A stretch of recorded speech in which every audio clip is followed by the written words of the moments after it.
इस वीडियो में हम लोग बात करेंगे शेयर्स को जब इशू किया जाता है तो कभी कभी अंडर सब्सक्रिप्शन हो रहा होता है। क्या हो रहा होता है? Under subscription.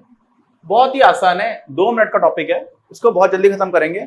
और दूसरी बात करेंगे, नॉर्मली ये तो बहुत ही ज्यादा रियलिटी के क्लोज है। क्या है? Issued at premium. अभी एक बैंक है, मैं उदाहरण दे चुका हूं, बहुत ही स्ट्रगलिंग बैंक है, काफी समस्याएं चल रही हैं, यस बैंक। इन्होंने भी जो अपना एफपीओ लॉन्च किया था, फॉलो ऑन पब्लिक ऑफरिंग, उसमें जो प्राइस बैंड रखा था वो 12 से 13 रुपए का रखा था, और जबकि फेस वैल्यू जो थी यानी कि अंकित मूल्य शेयर का था वो 2 रुपए का था। कितने का था? 2 रुपए का। तो यहां पर इन्होंने 10 से 11 रुपए का प्रीमियम चार्ज किया है। कब? जबकि इनको संघर्ष करना पड़ रहा है ना। उसके बाद भी इसका मतलब क्या हुआ कि बहुत ही ज्यादा कॉमन ये होता है कि जो भी बड़ी कंपनीज होती है उन सारे को ही लगभग प्रीमियम पे इशू किया जा रहा होता है, उनका निर्गमन प्रीमियम पर हो रहा होता है। प्रीमियम का मतलब क्या होता है इसको समझ लेते हैं। मान लीजिए कोई शेयर, जैसे यहां पर 2 रुपए का शेयर था यस बैंक का, अब 2 रुपए उसका अंकित मूल्य है, क्या है? फेस वैल्यू है, नॉमिनल वैल्यू है, पार। अगर पार पर शेयर करना होता है तो इसको पार पर इशू करना होता है तो 2 रुपए पे इशू किया जाता है, लेकिन 12 से 13 का प्राइस बैंड रखा गया। इसका मतलब क्या हुआ कि इस पर 10 रुपए से 11 रुपए जो अंतर है, जितने में आप इशू कर रहे हो और जो उसका फेस वैल्यू, उन दोनों का जो डिफरेंस है उसी को बोल देते हैं हम लोग क्या? प्रीमियम। इसको बोल देते हैं प्रीमियम, और इसी को हिंदी में बोल देते हैं अधिमूल्य। क्या बोल देते हैं? अधिमूल्य। और बहुत ही कॉमन है यार, प्रीमियम पर इस लोग बात करते हैं, तो अधिमूल्य पर निर्गमन करना, अंडर सब्सक्रिप्शन। और इसकी बात तो देखो, कंफ्यूज मत होना, एक तो है न्यून अभिधान और एक होता है न्यूनतम अभिधान। न्यूनतम का मतलब क्या होता है कि मिनिमम सब्सक्रिप्शन आपका 90% अगर नहीं हुआ तो इशू कैंसिल कर दिया जाएगा। क्या हो जाएगा? कैंसिल कर दिया जाएगा। जैसे यस बैंक के केस में एफपीओ जो था पब्लिक के लिए वो करीब करीब 95% के आसपास सब्सक्राइब हुआ। अगर मान लीजिए ये 88% सब्सक्राइब होता तो फिर इसको कैंसिल करना पड़ जाता। क्यों? क्योंकि कम से कम 90% होना चाहिए। 90% के ऊपर कितना होगा उसमें कुछ और कंडीशंस भी जो वहां के डायरेक्टर्स हैं कंपनी के वो लगा सकते हैं। तो देखिए, अगर 90% से कम हुआ तब तो ये काम चलेगा ही नहीं। लेकिन मान लीजिए कोई ऐसा इशू है जिसमें कंपनी को 2 लाख रुपए रेस करना है। कितना रेस करना है? 2 लाख रुपए। ठीक, और कंपनी ने रेस कितना किया? 1,90,000। तो करना तो 2 लाख था, लेकिन 1,90,000 किया, तो 2 लाख जितना करना था उतना नहीं किया, उससे कम किया। लेकिन क्या ये 90% से ऊपर है? हाँ, ये 95% है। तो इसका मतलब है कि ये इशू कैंसिल तो नहीं किया जाएगा, ये मान लिया जाएगा, हो जाएगा, चल जाएगा। लेकिन क्योंकि 2 लाख करना था और 2 लाख नहीं हो पाया, इसलिए इसको क्या बोल देते हैं कि पूरा सब्सक्राइब नहीं हुआ है, अंडर सब्सक्राइब हुआ है। क्या हुआ है? न्यून अभिधान हुआ है। तो न्यून अभिधान भी बहुत ही अनकॉमन टर्म है, नहीं बोलते लोग, हम लोग अंडर सब्सक्रिप्शन बोलते हैं। इसमें क्या है? कोई दिक्कत नहीं है इसमें, बस सिंपल जो है आपकी एंट्री होगी, सोचिए कहां पर हो रही होगी। तो आपको जो भी कुल मिलाकर के शेयर कैपिटल में पैसा आना था वो 2 लाख आना था। 2 लाख की जगह इतना आ जाएगा, 1,90,000 आ जाएगा। और इसमें क्या हो जाएगा? जो total number of shares issue किए गए थे वो भी कम रह जाएंगे, 95% ही शेयर्स इशू किए गए। तो सारी एंट्रीज उसी हिसाब से एडजस्ट हो जाएंगी। इसका हम उदाहरण देखेंगे तो समझ में आ जाएगा।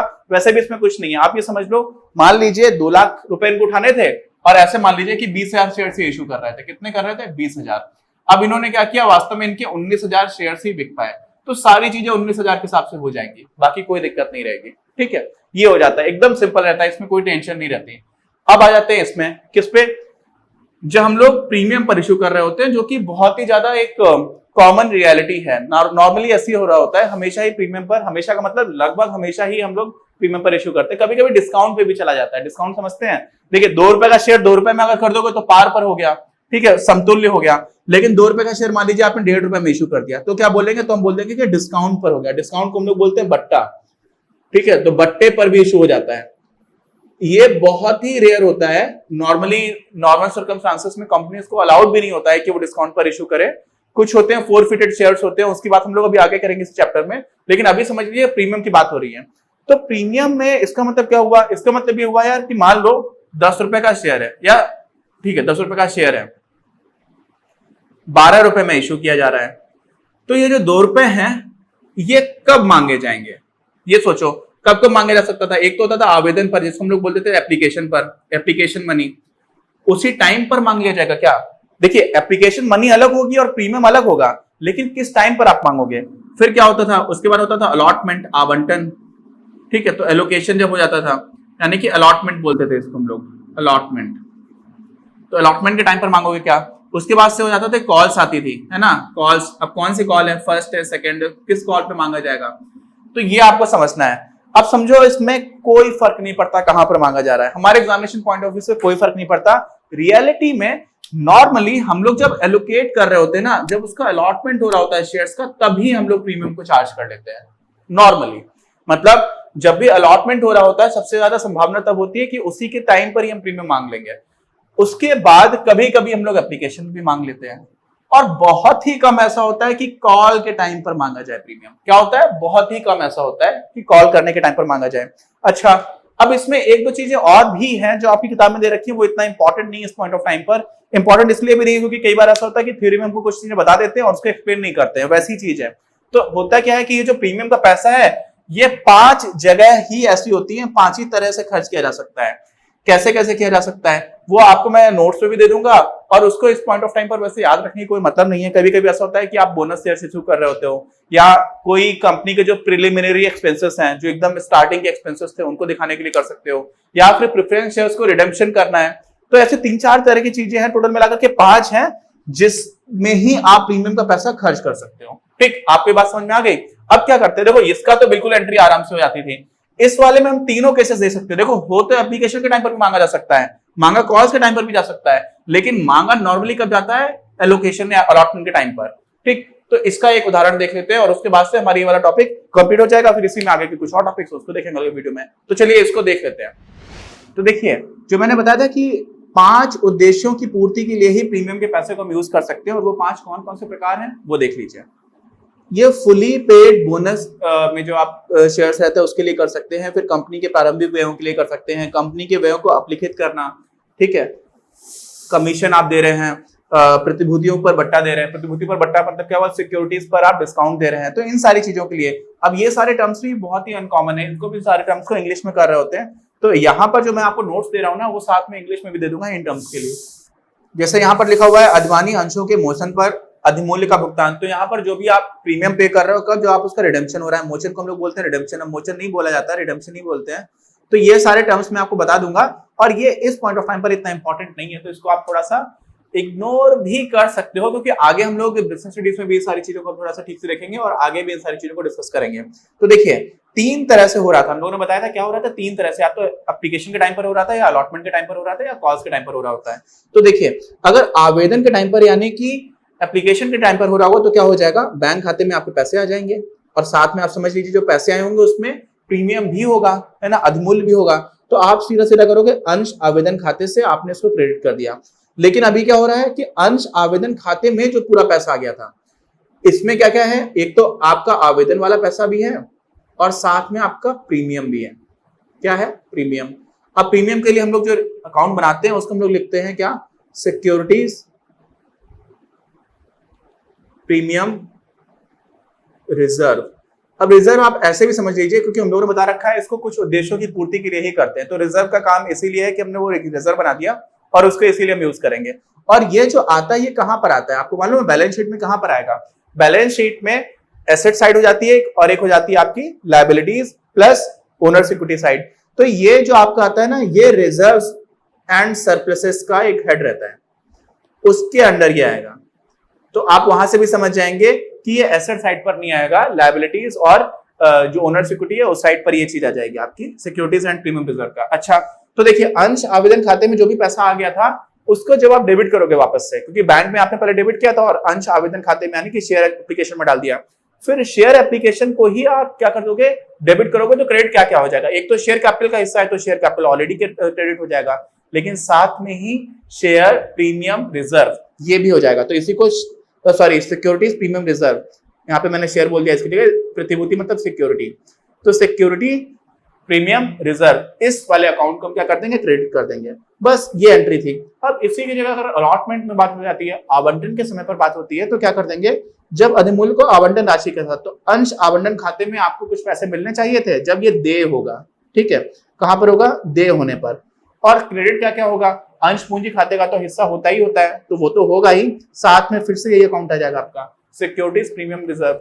और ऐसे ही अगर आप किसी भी कॉल में मांग रहे हो, मान लीजिए फर्स्ट कॉल में मांगा है, सेकंड कॉल में मांगा, उसके साथ प्रीमियम मांगा गया, जबकि ऐसा होता बहुत ही रेयर है, रेयर मतलब बहुत ही मुश्किल है कि ऐसा कभी हो।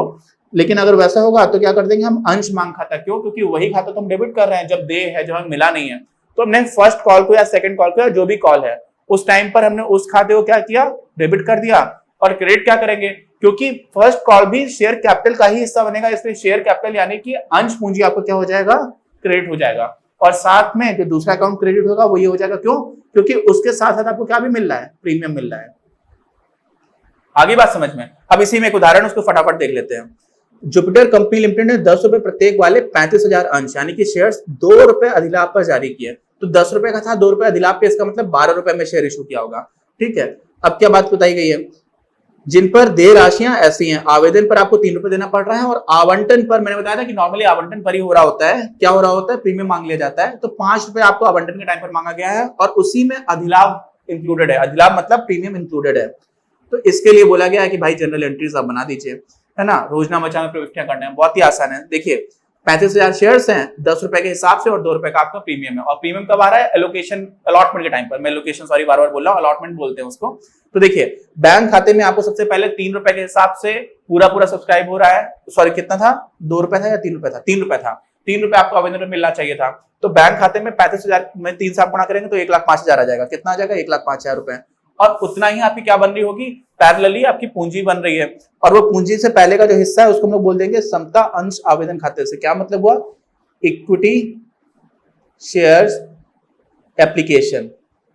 ये टेम्परेरी अकाउंट रहता है, क्यों, क्योंकि इसका पैसा हम फिर से शेयर कैपिटल में डाल देते हैं, अंश पूंजी में डाल देते हैं।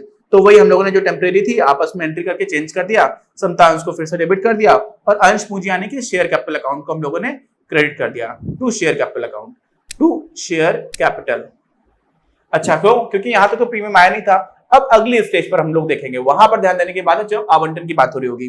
तो समता अंश आवंटन खाता, इसमें 1,75,000 क्यों आया है, क्योंकि टोटल आपको पैसा 5 रुपए मिल रहा है ना। लेकिन वो सिर्फ आवंटन का पैसा नहीं है, उसमें 2 रुपए का प्रीमियम भी इंक्लूडेड है। और इसी वजह से अंश पूंजी में 35,000 में आप 300 गुणा करेंगे तो आ जाएगा 1,05,000। ये आपका जाएगा किसमें, अंश पूंजी में, शेयर कैपिटल में। और बाकी का 2 रुपए के हिसाब से जो प्रीमियम था वो किधर जाएगा, वो सिक्योरिटीज प्रीमियम रिजर्व में जाएगा, प्रतिभूति प्रीमियम आरक्षित खाते में जाएगा। ये 2 बार आरक्षित उसमें लिखा हुआ है, इसको हटा सकते हैं। तो यहाँ पर आपका 70,000, 35,000 में 200 गुणा करेंगे तो 70,000 आ जाएगा। बस ये एंट्री इंपॉर्टेंट थी। उसके बाद से बाकी कोई भी दिक्कत नहीं है। फिर आप क्या करेंगे, बैंक खाते में आपके जो पैसे आ जाएंगे 1,75,000, उसके बाद से समता अंश आवंटन खाते से आपने 1,75,000 को फिर से क्रेडिट कर दिया, क्योंकि आप ऑलरेडी उसको डेबिट किया हुआ था जब हम लोगों ने ये शेयर कैपिटल वाली एंट्री देखी थी। उसके बाद क्या है, फिर तो वही है, सीधा सीधा जो भी पैसे आपके बाकी बचे हुए हैं, प्रथम एवं अंतिम मांग। क्यों, क्योंकि उन्होंने बाकी का जो भी मांग थी वो पूरी एक साथ मांग ली। तो सोचिए 2 रुपए आपने मांगे थे कब, सॉरी 3 रुपए मांगे थे एप्लीकेशन पर, 5 रुपए आपने मांग लिया। अब 4 रुपए तो बचा, टोटल 12 में आप बेच रहे हो। तो 4 रुपए के हिसाब से 35,000 है तो 1,40,000 हो जाता है। तो यहाँ से 1,40,000 रुपए वाली यही एंट्रीज हो जाएंगे जो हम लोग ऑलरेडी कर चुके हैं। तो इसको बताने की कोई जरूरत नहीं है ना। आपको ये समझ में आ गया, कोई डाउट हो तो पूछ लीजिएगा, लेकिन ये तो हम लोग बहुत बार रिपीट कर चुके हैं। तो देखिए यहाँ पर हमारे अकाउंट्स हो जाते हैं। अभी इसी में हम लोग क्या करेंगे, डिस्काउंट की बात करते हैं।